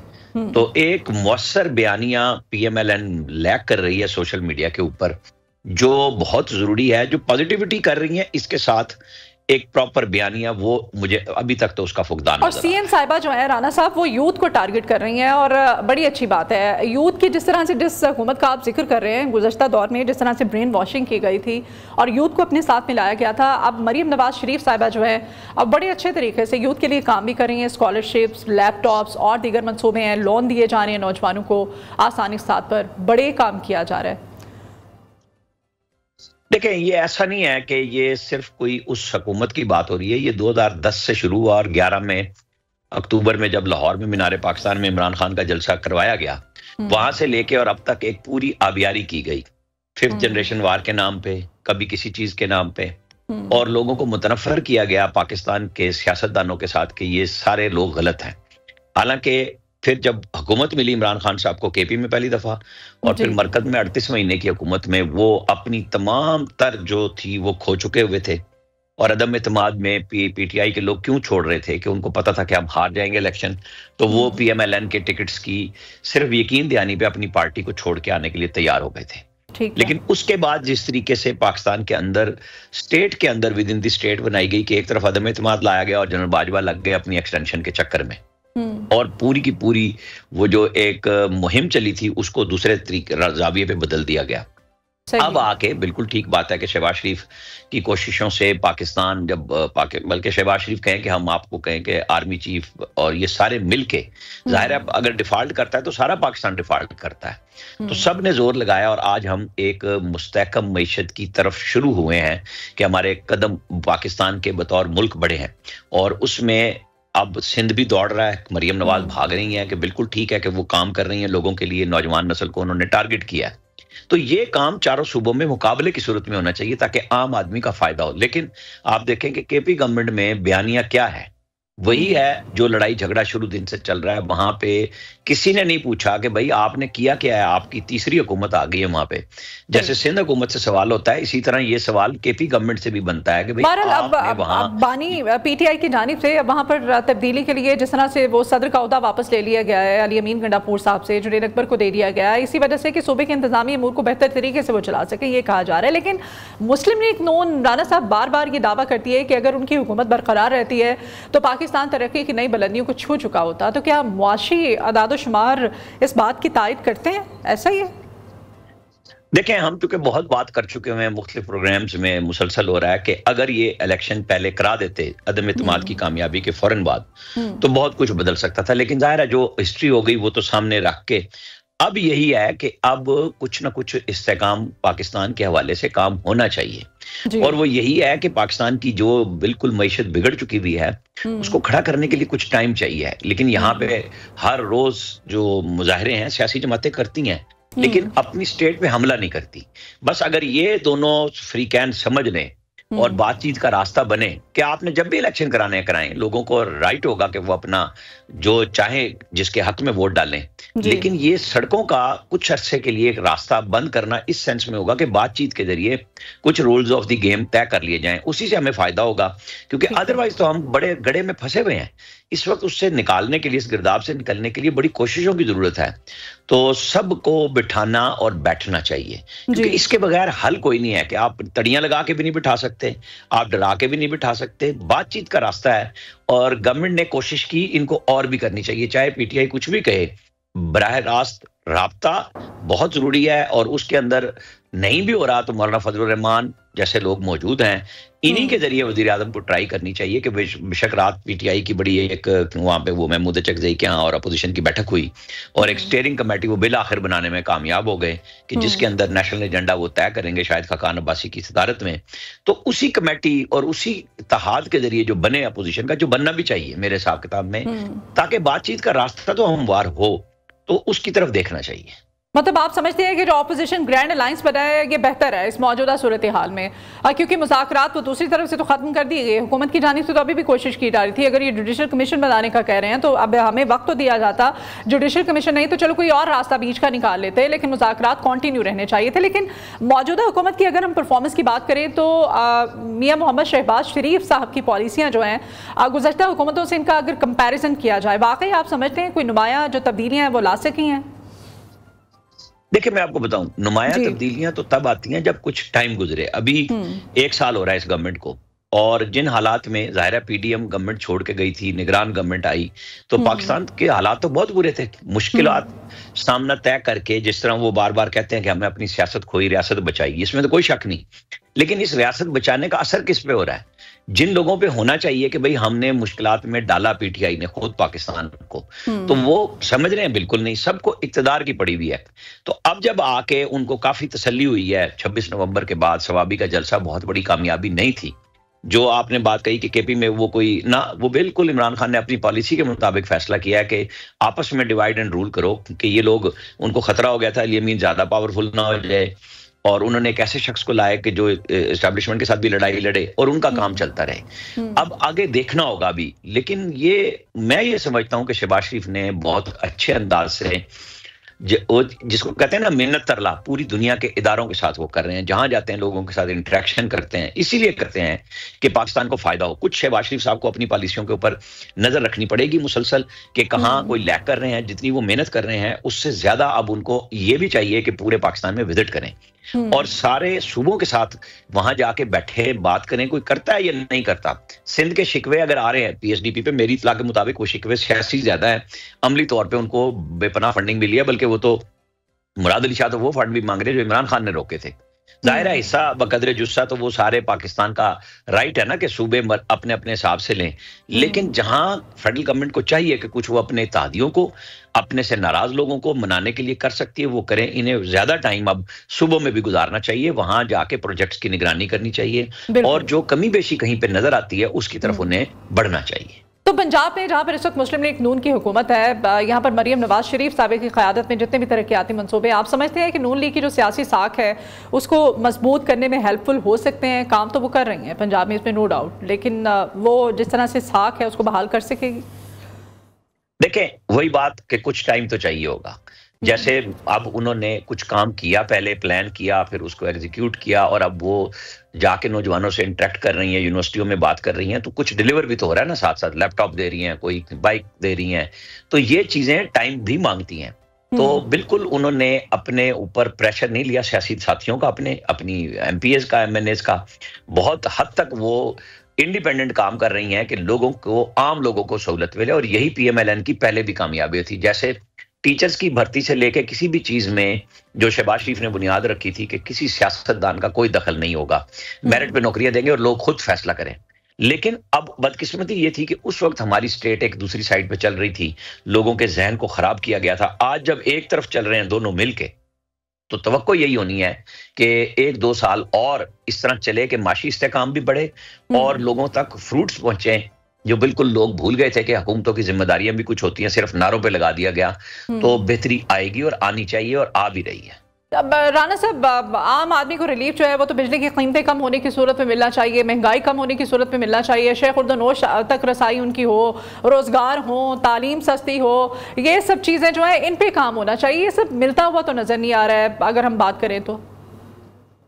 देखें, कोशिश होती हुई तो नजर आ रही है ना कि कुछ चीजें जो बिल्कुल सूबों की जिम्मेदारियां हैं, पंजाब में बुजदार साहब के हवाले करके, और सर लैपटॉप्स तो ये पहले भी देते थे, मुस्लिम लीग नून की हुकूमत ने ये लैपटॉप्स देना शुरू किए थे, अभी अगर ये दे रहे हैं, यूथ को टारगेट कर रहे हैं, बड़ी अच्छी बात है। लेकिन एक आम आदमी, पाकिस्तान का जो कॉमन मैन है, उसको रिलीफ मिलता हुआ ऑन ग्राउंड नजर नहीं आ रहा है। देखिए, मैं इसको दूसरी तरफ देखता हूं कि 44% की महंगाई, 40% की महंगाई अगर 3-4% पे आ जाए, जिसको लोग कहते हैं कि जी ये तो महंगाई का फैलाव कम हुआ है, तो क्या वो असर नहीं बनता कि मजीद बढ़ती तो क्या होता? जब आप रोकेंगे तो पेट्रोल की कीमतें, डॉलर आप देख लें। एक मिनट मदिया, एक सेकंड। इशू ये है कि जब आपने काम शुरू किया हो, तनकीद भी होती है और रास्ता भी बनता है। लेकिन अगर आप काम नहीं कर रहे थे, आप सिर्फ बयानिए से चला रहे थे, तो क्या हो रहा था? क्या पाकिस्तान, पंजाब भर के सारे हॉस्पिटल फ्री इलाज नहीं कर रहे थे, दवाइयां नहीं दे रहे थे, टेस्ट फ्री नहीं करते थे, जो आके यास्मीन राशिद ने बुजदार हुकूमत में शुरू किया था कि हर चीज के ऊपर पैसे लगा दिए थे। तो ये चीजें जो पंजाब से ले ली गई थी वापस, वो आम आदमी को वापस नहीं आ रही। वो हेल्थ प्रोग्राम भी हो रहा है, दवाइयों का भी हो रहा है, ट्राई तो हो रही है ना। हम ये नहीं कह सकते कि जी अब आप चुटकी बजा के सारा बिगड़ा हुआ काम ठीक कर लेंगे। वसाइल के साथ हिम्मत और हौसला, मेरे ख्याल में वो मरियम नवाज में मौजूद है। वो प्रेशर नहीं ले रही सियासी तौर पे, काम की तरफ तवज्जो है। ब्यूरोक्रेसी में वो सियासतदानों की मुदाखलत, बिल्कुल जहां पीपल्स पार्टी का गिला है, वो मुस्लिम लीग नून के अपने लोगों का भी गिला है कि हमारी बातें नहीं मानी जाती। तो इंतजामिया को अगर फ्री हैंड हो, मेरिट पे काम हो, जहां शिकायत आए वहां पे एक्शन भी हो, तो मेरा ख्याल है यही पाकिस्तान को चाहिए। और हमें इसी तरफ इसकी सपोर्ट इस सेंस में होनी चाहिए कि जहां मेरिट के खिलाफ है वहां आवाज उठाए मीडिया, और जहां मेरिट पे है वहां चलिए ठीक है, मेरिट को एक साइड पे रखते हैं। लेकिन आप पंजाब हुकूमत और सीएम साहिबा के जो हैं जितने भी काम है तरक्याती, उन पे आप बात कर रहे हैं, ऑपोजिशन को एक साइड पे रखते हैं, उनकी तनकीद को। अब तो आवाम की जानिब से भी कहा जा रहा है कि कोई भी पंजाब के अंदर मनसूबा वो शुरू करती हैं, चाहे वो रेडी बान है, उनको जो रेडियां दी गई हैं, कोई भी किसी भी किस्म का मनसूबा होता है तो उसमें उनकी तस्वीर लगा दी जाती है। आटे का अगर ठेला दिया जाता है, आटे की कीमतें कम की जाती हैं, अब रमजान मुबारक आने वाला है, अगर लोगों को रिलीफ दिया जाएगा तो तस्वीर लगाई जाती है। मरियम नवाज शरीफ साहिबा जो अपनी तस्वीर लगाने पे उनका फोकस होता है कि वो होनी चाहिए, चाहे वो छाबड़ी की जगह रेडी दी जा रही है किसी छाबड़ी बान को, तो वो उस पर भी जरूरी है। इस पे जो तनकीद उन पे की जा रही है, जिस तरह से वो कर रही हैं अपनी पॉपुलैरिटी के लिए, अपनी आइंदा की जो सियासत है उसको महफूज बनाने के लिए, इस पे क्या कमेंट करेंगे आप? आपके ख्याल में जो आपने सवाल किया, इसमें कुछ गवर्नमेंट डिलीवर कर रही है ना, उसके बदले में तस्वीर से जाहिर है लोगों को तकलीफ तो होनी है, क्योंकि साकिब निसार साहब ने ये काम शुरू किया था। सर जो पैसे तस्वीरों पे लगाए जा रहे हैं राना साहब, वो कहीं और भी तो लग सकते हैं ना। एक मिनट, ये तस्वीर जो है ना, जो अब आप रेडी की बात कर रहे हैं, रेडी पे कलर तो हुआ है ना, तो उसपे कितने फालतू पैसे लग गए तस्वीर के, उसी कलर में तस्वीर आ गई। मैं नहीं समझता सियासतदानों ने अपना काम करना है। ऑपोजिशन तो कहती है, लेकिन अब लोग भी कहते हैं, आवाम भी कहते हैं कि तस्वीर ज्यादा की जाती है, काम उतना नहीं होता जितनी तस्वीर। जी 2018 में बिठाया गया था लाके, उस वक्त साकिब निसार साहब ने तमाम तस्वीर पे पाबंदियां लगाई, इश्तिहारात पे पाबंदियां लगाई कि गवर्नमेंट जाते हुए आखिरी 3 महीनों में स्पेंडिंग करती है, सारे मीडिया को ब्लैकआउट किया। फवाद चौधरी साहब ने ओवरऑल अगर अवाम पे लगाया जा रहा है, जी जीरो किया। अब जब उनकी तस्वीर नेशनल मीडिया पे, जिस तरह आज इमरान खान के हामियों को गिला है, बैन है, यही काम नवाज शरीफ और मरियम नवाज के साथ किया गया था। वो सिवाय सोशल मीडिया के कहीं नहीं आ सकते थे। अब वो आए हैं, वो अपना काम कर रहे हैं। हमें, आप जो बात कर रही हैं वो एक पहलू जरूर है कि अपोजिशन ये कह रही है, इससे डिनाई नहीं किया जा सकता, लेकिन ये दूसरा पहलू ये है कि जब वो आई हैं और काम कर रही हैं तो उन्हें अपनी सियासत भी बनानी है ना। तो उसके लिए वो क्यों ना करें काम अपनी तस्वीर के साथ कि हाँ मैं चीफ मिनिस्टर हूं, मैं काम कर रही हूं, मैं डिलीवर कर रही हूं। तो जो लोगों को हो रहा है कि गलत है, तो वो मीडिया भी दिखाए, अपोजिशन भी दिखाए कि झूठ क्या बोला गया है, क्या आटा नहीं मिला, क्या रेडियां नहीं दी गई, क्या तजावुजात में किसी अपने और पराये की तमीज पूरे पंजाब में हुई है। मुझे तो नहीं रिपोर्ट आई, मैं तो चेक करता रहता हूं कि भाई वहां बिला तमीज सारे जो है ना वो तजावुजात को गिराया जा रहा है। तो कौन चाहेगा कि ये अच्छे काम ना हो? क्यों प्रॉपर्टियों पे और सड़कों पे लोगों के रास्ते बंद किए जाएं?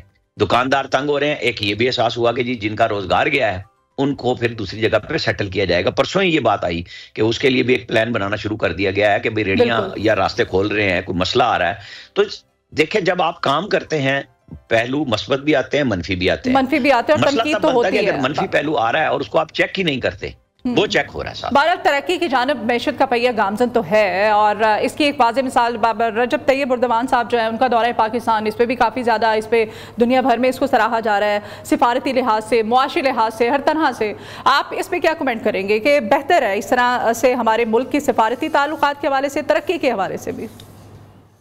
देखें, हमारे एक दोस्त मुल्क के सरबराह रहे हैं, उन्हें हम वेलकम करते हैं और वो पाकिस्तानियों के खैर खां हैं। तुर्की के अंदर मैं आपको बताऊं कि बतौर पाकिस्तानी आपको फख्र महसूस होगा जब भी आप जाएंगे, लोग वेलकम करते हैं। उनके अंदर हमारे लिए बहुत अच्छाइयां, और तैयब अर्दवान भी उम्मत मुस्लिमा के एक बड़े लीडर हैं। वो आ रहे हैं तो हमारे यहाँ खैर की खबर ही है, कोई वो नहीं है। ये विजिट अच्छा होगा बतौर पाकिस्तान। हम ये समझते हैं कि दुनिया के लिए भी एक अच्छा मैसेज जा रहा है और हमारे यहाँ भी मशावरत एक अच्छे अंदाज से हो सकेगी। जरदारी साहब जाते हुए स्टॉप ओवर में भी मिलके गए उन्हें, और अब वो पाकिस्तान आ रहे हैं। मेरे ख्याल में ये विजिट एक दुनिया के लिए एक अच्छा मैसेज है, खुद पाकिस्तान के लिए भी, और पाकिस्तान के अंदर जो बढ़ती हुई डिवाइड है उसमें भी इनका आना शायद अच्छे उसमें याद रखा जाएगा जब मुस्तकबिल में लोगों को पता चलेगा। ठीक है जी, बहुत शुक्रिया। सीनियर सज्जेकार आमिर इलियास राना साहब हमारे साथ थे, आपके वक्त के लिए। और अभी हम बात कर रहे थे मुल्क की सियासी सूरत हाल में जिस तरह से मैशत का पहिया जो है तरक्की की जानिब गामजन है, और पंजाब हुकूमत और दीगर सूबों के साथ जिस तरह से कंपैरिजन किया जा रहा था ओवरऑल कारकर्दगी के हवाले से और आवाम को जो डिलीवर किया जा रहा है। अभी एक ब्रेक लेते हैं, ब्रेक के बाद दोबारा हाजिर होंगे एक नए सेगमेंट के साथ। आप हमारे साथ ही रहिए। अगर आप शहरी ज़िंदगी के शोर, हलचल और रोज़मर्रा की उलझनों से दूर किसी पुरफिज़ा मकाम की तलाश में है तो सवात की हसीन वादी मालम जब्बा में वाक़ई ग्रीन वैली आपके लिए एक बेहतरीन इंतखाब हो सकता है। यहाँ का कुदरती हुस्न, बर्फ़ से ढकी पहाड़ियाँ, सरसब्ज़ मैदान और पुरसुकून माहौल न सिर्फ आपके जहन को ताजगी बख्शता है बल्कि एक ख्वाबनाक वादी का एहसास भी दिलाता है। ग्रीन वैली की खूबसूरती, घने जंगलात, ताज़ा हवा और बर्फबारी के दिलकश मनाज़िर यहाँ आने वाले सयाहों को सहर में मुब्तला कर देते हैं। ये इलाका न सिर्फ फितरत के दिलदादा अफराद के लिए बेहतरीन है बल्कि यहाँ के पुरसुकून माहौल में बैठकर इंसान खुद को हकीकी तौर पर फितरत के बहुत करीब महसूस करता है।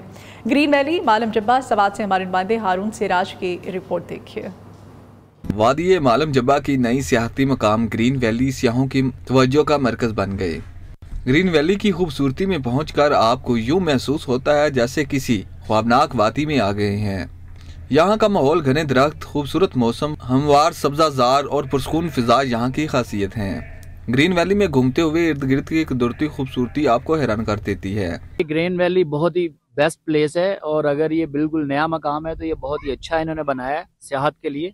बिल्कुल इस तरफ लोगों को रुझान करना चाहिए। ये मेंटली और फिजिकली भी जो ना आपके लिए फ्रेशनेस के लिए ये बहुत ज़रूरी है। तो हम तो बहुत ही इंजॉय कर रहे हैं और आई थिंक सो यहाँ जितने भी लोग हैं सभी बहुत इंजॉय कर रहे हैं। और यहाँ जो ग्रीन वैली है ना, जो बहुत अच्छा जगह है और बहुत खूबसूरत नज़ारा है। बर्फ भी हुई है यहाँ पे। बहुत लोग यहाँ पे आए सैर के लिए, पंजाब से, पेशावर से, लाहौर। यहाँ पे बहुत लोग मजे ले रही है, बहुत बर्फबारी हुई है। ये जगह आराम और सुकून के लिए बेहतरीन है, जहाँ सिर्फ परिंदों की चहचहाहट और हवा की सरसराहट सुनाई देती है। ग्रीन वैली में पिकनिक के लिए भी बेहतरीन मकामात मौजूद हैं, जहां लोग अपने दोस्तों और ख़ानदान के साथ कुदरत की इस नेमत का लुत्फ़ उठाते हैं। तो यहाँ पर हम आए हैं अपने दोस्तों के साथ ग्रीन वैली और माशाल्लाह से बहुत अच्छा महसूस कर रहे हैं। जगह बहुत खूबसूरत है। इस वक्त मैं ग्रीन वैली में मौजूद हूँ। इसका जो ये नज़ारा है बहुत चार्मिंग है, ये बहुत दिलकश है और ये अट्रैक्ट करते हैं एनी पीपल। जो भी सियाह ग्रीन वैली की तरफ सैर करता है तो दिल को यहाँ के कुदरती हुस्न में खो देता है। कैमरा टीम के साथ हारून सराज, न्यूज़, ग्रीन वैली, मालम जब्बा, स्वात। शहर के पोल्यूशन और शोर से अगर आप घबरा गए हैं तो ऐसे किसी पुरफिज़ा मकाम की आप तलाश में हैं तो ग्रीन वैली ज़रूर जाइए और वहाँ जाकर आप कुदरत के जो हसीन नज़ारे हैं इससे आप लुत्फ़अंदोज़ हो सकते हैं। अभी एक ब्रेक लेते हैं, ब्रेक के बाद नए सेगमेंट के साथ आप हमारे साथ ही रहिए।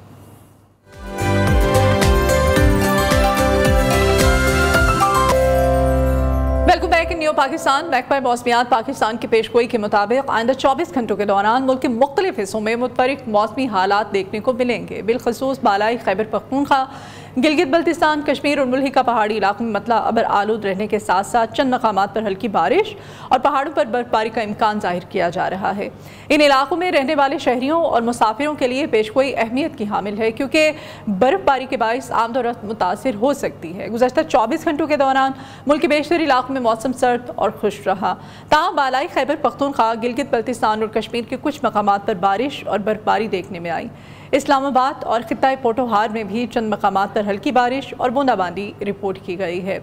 इस दौरान सबसे ज़्यादा बारिश दीरबाला 15 मिलीमीटर, ज़ेरी 1 मिलीमीटर, कालाम 12 मिलीमीटर, मीरखानी में 12 मिलीमीटर और दरवेश 7 मिलीमीटर बारिश रिकॉर्ड की गई। बालाकोट में 6 मिलीमीटर, बालम चब्बा और पट्टन 4 मिलीमीटर बारिश रिकॉर्ड वहाँ पर की गई है। चित्राल, काकोल, मरी, मंगला, अस्तूर, बगरूट, मुजफ्फराबाद और गढ़ी दुबट्टा में भी मामूली बारिशें रिकॉर्ड की गई हैं। और मौसम की सूरत हाल मुल्क के मुख्तलिफ इलाकों में कुछ मुख्तलिफ रहेगी। और डिप्टी डायरेक्टर महकमा मौसमियात अंजुम नज़ीर जैगम साहब मेट्रोलॉजिस्ट हमारे साथ हैं। बहुत शुक्रिया अंजुम साहब आपके वक्त के लिए। अंजुम साहब, मौसम की हम बात कर रहे हैं तो मुल्क के मुख्तलिफ इलाकों में अभी तक जो रिपोर्ट है मुख्तलिफ रहेगा।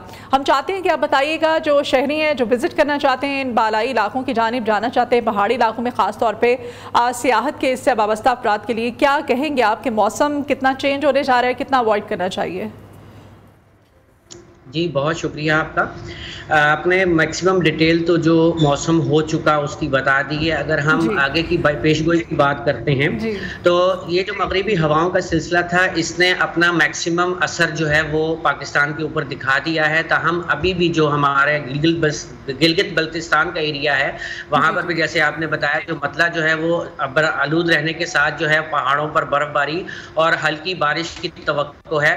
ताहम कोई ख़तरनाक मौसमी सूरत हाल नहीं है कि जिसकी वजह से हम ये कहेंगे रोड्स बंद हो जाएंगी या शहरियों की जिंदगी जो है वो इफेक्ट होगी। ताहम हल्की फुल्की बारिश, हल्की फुल्की बर्फबारी हम इंतहाई जो नॉर्दर्न एरियाज हैं या बलाई खैबर पख्तूनख्वा या कश्मीर के एरियाज हैं वहाँ पर रहेगा। ताहम 18 तारीख से एक और मगरिबी हवाओं का सिलसिला जो है वो पाकिस्तान के मगरिबी इलाकों से मुल्क को मुतासर करना शुरू करेगा, जिसमें जो हमारा शुमाली बलूचिस्तान है इंक्लूडिंग कोयटा या आप खैबर पख्तूनख्वा के जनूबी और शुमाली दोनों इलाके कह लें, शुमाली पंजाब कह लें, गिलगित बल्तिस्तान और कश्मीर कह लें, इसमें भी 18 तारीख से 20 तारीख के दौरान जो है वो हल्की बारिश और पहाड़ों पर बर्फबारी का इम्कान रहेगा। ठीक है अंजुम साहब, हमारे इसी मॉर्निंग शो पे इसी प्लेटफॉर्म से बाहरी मौसमियात ने ये दावा किया था कि अब सर्दियां जो हैं वो उनका दौरानिया कम से कम तर होता चला जाएगा और इन सर्दियों की बात की गई थी कि तकरीबन 60 डेज होगा। अब गर्मी जो है मौसम यकसर तब्दील हो रहा है और अचानक की जो तब्दीली है, क्या इसी पेशन गोई का एक पेश खैमा इसको कह सकते हैं हम? सर्दियाँ अब कम होती जा रही हैं। जी देखें ऐसा ही है। अगर मैं आपसे पूरी दुनिया की बात करूं तो जो एक सरप्राइजिंग इवेंट रहा ये जनवरी 2025 दुनिया के लिए, कि पूरी दुनिया के लिए जो है जनवरी 2025 एवर वार्मेस्ट मंथ रहा है अब तक का जो डाटा है। तो उसके हिसाब से जो जनवरी 2025 है वो गर्म तरीन रहा। और जबकि अगर हम अमेरिका की बात करें तो 1988 के बाद जो अमेरिका है बरे आज़म नॉर्थ अमेरिका आप कह लें उसको, ये उसके लिए कोल्डेस्ट साल रहा। तो आप इससे देख लें कि कितनी डाइवर्सिटी है कि पूरी दुनिया के लिए मौसम गर्म रहा, ताहम अमेरिका के लिए ठंडा रहा। अगर हम पाकिस्तान की बात करते हैं तो पाकिस्तान में अक्टूबर और नवंबर गर्म तरीन महीने रहे, ताहम दिसंबर जनवरी जो है वो हमारा जो दर्जे हरारत है वो कोल्ड रहा, एवरेज से कम रहा। ताहम इस दौरान अगर हम बात करें तो जनवरी में हमारी या दिसंबर में जो हमारी बारिशें हैं वो मामूल से इंतहाई कम रहीं और उसकी वजह से जो है वो एक ड्राउट की कैफियत डेवलप हो चुकी है। मतलब अंजुम साहब सर्दियां जो है अब अपने इख्तिताम की जानिब गामज़न है, ये कहा जा सकता है, या फिर जाते जाते सर्दी जो है वो अपना आप एक दफा फिर दिखाएगी? देखिए, अगर आप जाने की बात कर रही हैं तो आप मुल्क के जनूबी इलाकों से, जिसमें जो है जनूबी बलूचिस्तान या आप सिंध कह लें, यहाँ से तो ऑलमोस्ट सर्दियां रुखसत हो चुकी हुई हैं। अगर आप कोस्टल बेल्ट की बात करती हैं तो कोस्टल बेल्ट पे तो अब आप कह लें कि एक लिहाज से बाहर का मौसम शुरू हो गया है, जिसमें दिन जो है वो थोड़े से गर्म फील होते हैं, रातें खुनक हैं अभी भी। ताहम अगर आप मुल्क के शुमाली इलाकों या सेंट्रल पाकिस्तान की बात करते हैं तो वहां तो अभी सर्दी बरकरार रहेगी तकरीबन फरवरी के मिड या एंड तक। तो अभी जो 18 तारीख से एक और बारिशों का सिलसिला आएगा, इसके बाद जो है मुल्क के शुमाली इलाकों में मजीद थोड़ी सी सर्दी की शिद्दत रहेगी। ताहम 20 फरवरी या फरवरी के एंड और मार्च के स्टार्ट से जो है वो टेम्परेचर में राइजिंग ट्रेंड आना शुरू हो जाएगा मुल्क भर में। ठीक है। अच्छा अंजुम साहब, ये भी बताइएगा, ये जो मौजूदा मौसमी सूरत हाल है, ये किसी बड़े सिस्टम का हिस्सा है या महज एक आर्जी तब्दीली इसको कहा जा सकता है?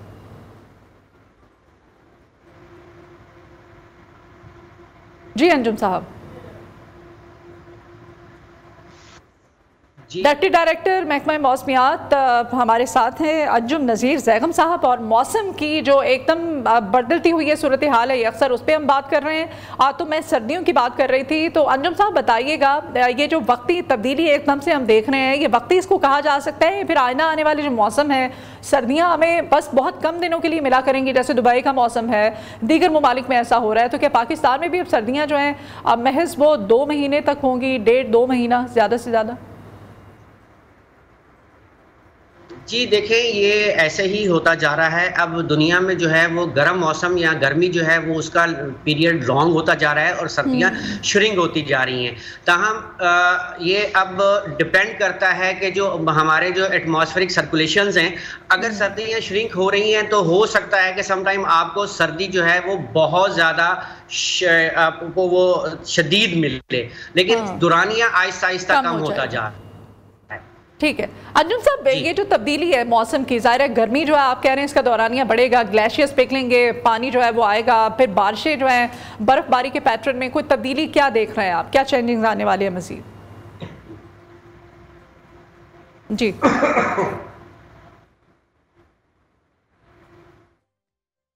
डिप्टी डायरेक्टर महकमा मौसमियात अंजुम नज़ीर जैगम साहब हमारे साथ थे। जी अंजुम नज़ीर जैगम साहब, बहुत शुक्रिया। मौसम के बारे में आप हमें अपडेट कर रहे थे और तमाम तरह सूरत हाल से आप हमें बता रहे थे।